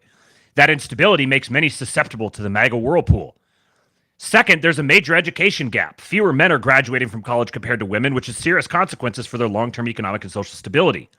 Kamala Harris is doing well with educated white men, but not with those who didn't finish college. That difference impacts their prospects and feeds into larger societal issues, which is why we need to make it a lot easier for people to go to college without racking up debt. No, thanks. We're good. Third, we're facing a mental health and social isolation crisis. Young men are lonelier and struggling with mental health issues at higher rates, partly fueled by social media and the erosion of traditional community institutions, churches, men's groups, etc. White men in America are 4 times more likely to commit suicide than any other group. This is a national crisis, and we're barely talking about it. Fourth, there's an identity crisis. Gender roles and societal expectations are shifting, which is a good thing, and young men are left wondering where they fit in. Without positive role models, many gravitate toward toxic figures like Donald Trump, because at least someone is speaking to their frustrations, however inartfully, which is being generous. Democrats haven't done enough to offer better alternatives, though I think we're starting to, with people like Tim Walz, Pete Buttigieg, and Doug Emhoff stepping up as strong role models. Faggot. Fifth, forming relationships, especially romantic ones, has become harder. Economic pressures and the rise of online dating have created new dynamics that are disincentivizing young men, and women for that matter, from building meaningful connections. This only adds to their sense of isolation and fuels resentment, particularly toward women and those who are economically better off. The thing that you should pick out of all of this is, in spite of him being exceptionally gay, suddenly, white men are people. They're actually human beings. There's actually a reason for them to feel the way that they do. Lastly, there's a deep cynicism and lack of trust in institutions. Many young men no longer believe the American dream is for them or that they have a place in a society that's rapidly changing. The old American mythology is crumbling around them, and with it goes their belief in a stable future. That loss of trust is driving them toward more extreme solutions and making it harder for them to feel invested in collective progress. All of these factors, along with others I haven't mentioned, are creating a perfect storm of resentment and frustration among young white men. But these issues are real and addressable. The problem is, for too long, Democrats have retreated from engaging in spaces where these men are, leaving them to only hear from one side. That's why I've been pushing for Kamala Harris to go on Joe Rogan and praising Pete Buttigieg for going on Fox News. We need to enter these spaces and have real conversations about the issues white men are facing. Will it win all of them over? No, but if we can win over even a small fraction, it makes it much harder for Trump and MAGAism to win nationally.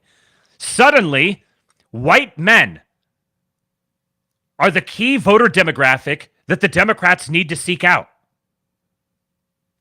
Huh. Where was this for the last 10 years or more? We can't keep acting like white men don't have real issues. Everyone is suffering from something, and everyone deserves to have that suffering addressed by their government. If we address these issues with the same seriousness we give to other communities, we won't win them all, but we don't have to. We're building a multicultural coalition to move this country forward, but we can't ignore the real challenges young white men are facing. Political realities are staring them in the face. Former senior advisor to Kamala Harris, founder of Authentic HQ, organizer for White Dudes for Harris, AI realist. They're realizing too late that white dudes matter. So Devin Erickson, one of our best long posters, has a great response to this. He says, amazing. It's like baby's first red pill, but 25 years too late. The political left simply cannot restrain themselves from talking to white men as if we were 5 years old. No, correction. As if we were 5 years old and exceptionally stupid. Here, Mike Nellis has correctly identified some of the problems facing white men, even if he hasn't root caused them or even fully understood them. However, he leaves out vital context which he may or may not be aware of, but young men certainly are. In this country, the left is the deliberate author of every single problem that white men have, especially young white men. Mike Nellis says that we have problems and the left has failed to address them. We, however, know that the left created those problems. We know that the left created those problems on purpose. We know that the left created those problems on purpose because they hate us. We know the left has no intention of solving those problems because they hate us. Mike Nellis says economic opportunities are shrinking. We know that economic opportunities are shrinking, not only because the left has destroyed major portions of the economy, but because the left deliberately took away the remaining opportunities from white men and gave them to brown people, women, and queers merely because of their identity and without any regard whatsoever for competence or fitness for those opportunities. We know that the left took those opportunities away not only to give to their own voting base, but precisely because they hate us and don't want us to gain independence, start families, or even feel secure in adulthood. Mike Nella says there's a major education gap. We know that the left created that education gap on purpose by infiltrating academia, making it hostile to white men, and then gatekeeping them out in favor of brown people and women. Obama celebrated it as a great victory when women became a majority at universities. We didn't suddenly become an underrepresented minority when we became a minority which was underrepresented. The left took it as a sign of progress, because progress to the left meant getting rid of us. We also know that the only reason educated men lean left is that college education has been largely replaced in many fields with left-wing indoctrination. Mike Nella says we're facing a mental health and social isolation crisis. We know that this was a deliberate goal of the left, to socially isolate and demoralize white men, because to them, we are the enemy. It was the left which set out to destroy our churches and traditional community institutions, and it did so with glee. Mike Nella says there's an identity crisis. This is the first point he's wrong about. There is no identity crisis. We know exactly who we are, and we know that the left hates who we are. They want us to be someone different, because who we are is cut from the same cloth as the people who built civilization. They hate that. They want civilization to have been built equally by everyone, and they want to erase history and us so they can pretend that's the case. The left has no idea who our role models are. They think it's Donald Trump? Ha! Donald Trump is late to the party. Donald Trump didn't come along and speak to us until long after we knew who we were and what we wanted. The left is pretending there is a masculine identity crisis because they want to redefine masculinity. They want to redefine masculinity because they hate it. They hate it because masculine behavior places men in leadership roles. They hate men in leadership roles because they want to share leadership roles equally between every demographic except white men. Because they hate the fact that the majority of people who can actually get shit done are white men. This messes with their worldview. And who does Mike Nellis think our role models should be? Tim Walz, Pete Buttigieg, and Doug Emhoff. I'll give you a moment to stop laughing. What the fuck have they accomplished? What is one admirable thing that they have done? Most of us would rather chew tinfoil than be in the same room with them. And if we thought we were anything like them, we'd off ourselves or seek radical transformation. But Mike can't name any real male role models because real men have accomplishments, like building stuff, and the left can't stand men who build stuff. So they're just going to try to convince us Tim Walz is a real man by posing him in a flannel shirt in front of some straw bales, which he would call hay bales because he doesn't know the difference between straw and hay. Mike Nellis says forming relationships, especially romantic ones, has become harder. We know that this is because the left has socially demolished the acceptability of sex roles which are built into the human genome, so that it is no longer socially acceptable, or even in some cases legal, for men and women to behave in ways that are attractive to each other. Then the left taught women, using the media and academia they'd infiltrated, that men were stupid and useless and evil. Mike Nellis says there's a deep cynicism and lack of trust in institutions. We know that this is because the left infiltrated them all and turned them to shit in the process of looting them to line their own pockets. The old American mythology isn't crumbling. First of all, it's not a mythology. It's the truth. We know that because it worked. And secondly, it's not crumbling, it's being demolished. And the left is having to work very hard at that because it was fundamentally sound and sturdy all along. The only problem with old America is that it was insufficiently fascist and intolerant to laugh off the social engineering attempts of whiny bitches who ruin every institution that listens to them. Mike Nellis says all of these factors, along with others I haven't mentioned, are creating a perfect storm of resentment and frustration among young white men. The major factor he didn't mention is that the left maliciously created all the factors he did mention. Mike Nellis says, but these issues are real and addressable. They certainly are. All we have to do is bring back the custom of stuffing guys like Mike Nellis in lockers where they belong. But they're not addressable by the left because they're a load-bearing part of the left's agenda. Then Mike Nellis hits us with this final knee slapper. For too long, Democrats have retreated from engaging in spaces where these men are, leaving them to only hear from one side. No, men have retreated from spaces where Democrats are. Because men built those spaces, then Democrats invaded them and turned them to shit, so men left. Men have heard from the left. We have heard from and heard from and heard from the left. We have heard from the left how much it hates us. We have heard from the left how much it wants us to change everything about ourselves to suit its goals, not ours. We have heard from the left how much it wants us, the only net taxpayers, to sacrifice our well-being for their political constituents, with nothing in return but a lecture about how it's our moral duty to eat shit for them. We've heard leftists talk and talk and talk and get everything about us wrong because they believe a conversation means them talking and not them listening. At this point, even listening wouldn't do much good for them because we've realized there's not much point in talking to a boomer or a wall or a fucking communist. So what we're going to do is keep letting those assholes piss off more and more white men until we're all angry and unified enough to take change. Vote for them? They'll be lucky if we don't decide to repeal the 19th Amendment. A banger! Shout out to Devin Erickson. Go follow him. At Devin_Erickson_. He spells Erickson wrong, but I can forgive it because his long posts are phenomenal. Imagine, just several months ago, a couple of years ago, 100,000 views on a tweet talking about that, advocating for white men, calling Democrats communists, talking about how the only problem with the past was it was insufficiently fascist. This is a guy that Elon has tweeted multiple times. DC Woodworking says, I'm so white-pilled now that Matt is back. It was a tough week last week. That's good to hear. It's good to be back. I appreciate you guys showing up yet again for another episode of the ASTROLABE. We are winning. We will win. All will be well. Do me a favor and hit the like button. There's 137 watching right now. Only 58 likes. Let's get that up. Let's see if we can hit 75. I'll go easy on you guys today. 75.